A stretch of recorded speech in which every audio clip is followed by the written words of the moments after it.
السلام علیکم ورحمۃ اللہ وبرکاتہ۔ آج سیرت نبی صلی اللہ علیہ وسلم کی تیسری قسط یعنی تھرڈ ایپیسوڈ ہے، جس میں ہمارا موضوع ہوگا عرب ظہور اسلام کے وقت۔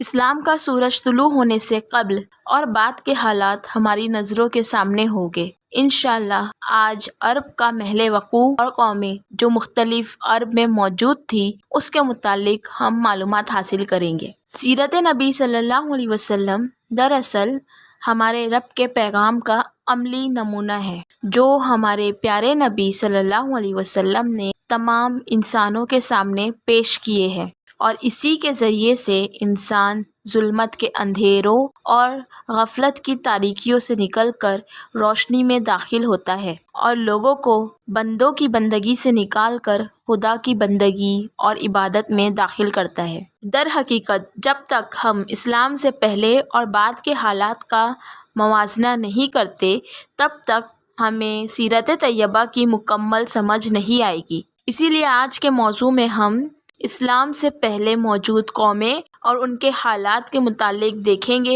تاکہ ان حالات کا اندازہ ہو سکے جس میں ہمارے نبی کریم حضرت محمد صلی اللہ علیہ وسلم کی پیدائش ہوئی تھی۔ عرب کا محل وقوع یعنی عرب کا علاقہ۔ عرب کے لغوی معنی ہوتے ہیں صحرا اور بے آب و گیا زمین، ایسی سرزمین جہاں پانی کا نام و نشان نہ ہو۔ عہد قدیم سے یہ لفظ عرب کے علاقے اور وہاں بسنے والی قوموں کے لیے بولا جاتا ہے۔ اندرونی طور پر یہ چاروں جانب سے صحرا اور ریگستانوں سے گھرا ہوا ہے، اور یہی وجہ ہے کہ باہری طاقتوں کا عرب پر قبضہ کرنا سخت مشکل ہے، اور عہد قدیم سے عرب کے لوگ اپنے تمام معاملات میں خود مختار ہیں۔ ان پر کسی قوم و ممالک کا کوئی زور نہیں ہے، جبکہ یہ دو نہایت ہی عظیم طاقتوں مثلاً شام اور عراق وغیرہ کی سرحدوں سے ملے ہوئے ہیں۔ اگر یہ قدرتی رکاوٹیں صحراؤں کی صورت موجود نہ ہوتی تو ان کے حملے روک لینا عربوں کے لیے مشکل ہو جاتا تھا۔ بیرونی طور پر عرب پرانی دنیا کے تمام معلوم براعظموں کے بیچوں بیچ واقع ہے، اور خشکی اور سمندر دونوں راستوں سے ان کے ساتھ جڑا ہوا ہے، اور سمندر کے راستوں کے جڑے ہونے کے سبب جہاز عرب بندرگاہوں پر رکتے ہیں، اور اسی وجہ سے عرب کے شمالی اور جنوبی گوشے مختلف قوموں کے رہنے کی جگہ اور تجارت اور ثقافت اور فنون اور مذاہب کے لین دین کا مرکز رہ چکے ہیں۔ عرب قومیں۔ مورخین نے نسلی اعتبار سے عرب قوموں کو 3 قسموں میں تقسیم کیا ہے: عرب بائدہ، عرب عاربہ، عرب مستعربہ۔ عرب بائدہ یعنی وہ قدیم عرب قبائل اور قومیں جو بالکل ہی ختم ہو چکی ہے، اور ان کے متعلق ضروری معلومات بھی دستیاب نہیں ہوتی، مثلاً عاد، سمود، تسم، جدیث، عمالقہ وغیرہ۔ عرب عاربہ یعنی وہ عرب قبائل جو یعرب بن یشجب بن قحطان کی نسل سے ہے، انہیں قحطانی عرب کہا جاتا ہے۔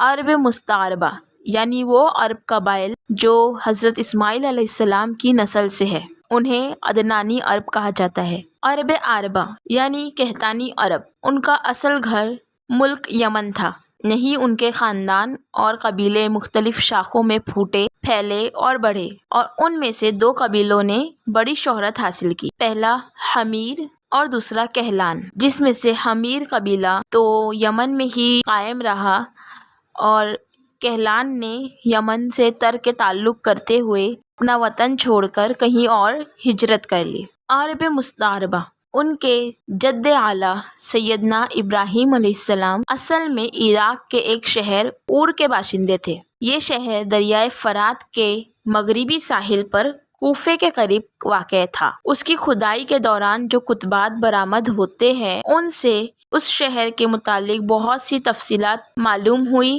اور حضرت ابراہیم علیہ السلام کے خاندان کی بعض تفصیلات اور اس ملک کے رہنے والوں کے دینی اور اجتماعی حالات سے بھی پردہ ہٹا۔ ہم یہ جانتے ہیں کہ حضرت ابراہیم علیہ السلام یہاں سے ہجرت کر کے شہر حزان تشریف لے گئے تھے، اور پھر وہاں سے فلسطین جا کر اسی ملک کو اپنی پیغمبرانہ سرگرمیوں کا مرکز بنا لیا تھا، اور دعوت و تبلیغ کے لیے یہیں سے ملک کے اندر اور باہر مصروف رہا کرتے تھے۔ ایک بار آپ مصر تشریف لے گئے۔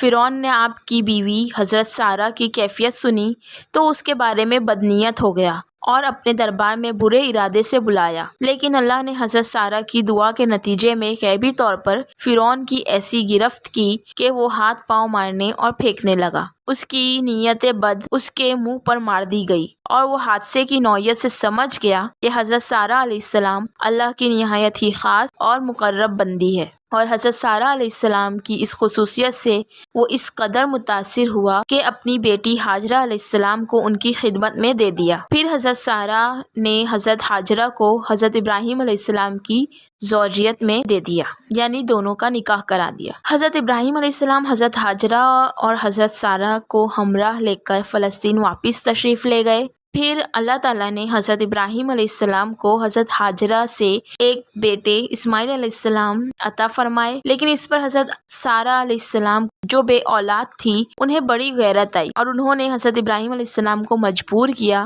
کہ وہ حضرت ہاجرہ کو ان کے نوزائیدہ بچے سمیت جلا وطن کر دے۔ حالات نے ایسا رخ اختیار کیا کہ انہیں حضرت سارہ کی بات ماننی پڑی اور وہ حضرت ہاجرہ اور حضرت اسماعیل علیہ السلام کو ہمراہ لے کر حجاز تشریف لے گئے اور وہاں ایک بے آب و گیاہ وادی میں بیت اللہ شریف کے قریب ٹھہرا دیا۔ اس وقت بیت اللہ شریف نہ تھا، صرف ٹیلے کی طرح ابری ہوئی زمین تھی۔ سیلاب آتا تھا تو دائیں بائیں سے کترا کر نکل جاتا تھا۔ وہیں ایک بہت بڑا درخت تھا۔ ابراہیم علیہ السلام نے اسی درخت کے پاس حضرت ہاجرہ علیہ السلام اور حضرت اسماعیل علیہ السلام کو چھوڑا تھا۔ اس وقت مکہ میں پانی تھا، نہ آدم اور نہ آدم زاد، اس لیے حضرت ابراہیم علیہ السلام نے ایک توشے دان میں کھجورے اور مشکیزے میں پانی رکھ دیا۔ اس کے بعد فلسطین واپس چلے گئے، لیکن چند ہی دن میں کھجور اور پانی ختم ہو گیا اور سخت مشکل پیش آئی، مگر اس مشکل وقت پر اللہ کے فضل و کرم سے زمزم کا چشمہ پھوٹ پڑا اور ایک عرصے تک کے لیے سامان رزق اور متاع حیات بن گیا۔ کچھ ہی عرصے بعد یمن سے ایک قبیلہ آیا جسے تاریخ میں جرہم ثانی کہا جاتا ہے۔ یہ قبیلہ اسماعیل علیہ السلام کی ماں سے اجازت لے کر مکہ میں ٹھہر گیا۔ کہا جاتا ہے کہ یہ قبیلہ پہلے مکہ کی گرد و پیش یعنی آس پاس کی وادیوں میں رہتا تھا۔ صحیح بخاری میں اتنی صراحت موجود ہے کہ رہائش کی غرض سے یہ لوگ مکہ میں حضرت اسماعیل علیہ السلام کی آمد کے بعد اور ان کے جوان ہونے سے پہلے وارد ہوئے تھے، لیکن اس وادی سے ان کا گزر اس سے پہلے بھی ہوا کرتا تھا۔ حضرت ابراہیم علیہ السلام اپنے ترکے کی دیکھ بھال کے لیے وقتاً فوقتاً مکہ تشریف لایا کرتے تھے، لیکن یہ معلوم نہ ہو سکا کہ اس طرح ان کی آمد کتنی مرتبہ ہوئی، لیکن تاریخ میں 4 بار ان کی آمد کی تفصیل محفوظ ہے، اور ان تمام تفصیلات کو ہم ضرور دیکھیں گے اگلی ویڈیو میں۔ تب تک کے لیے اللہ حافظ۔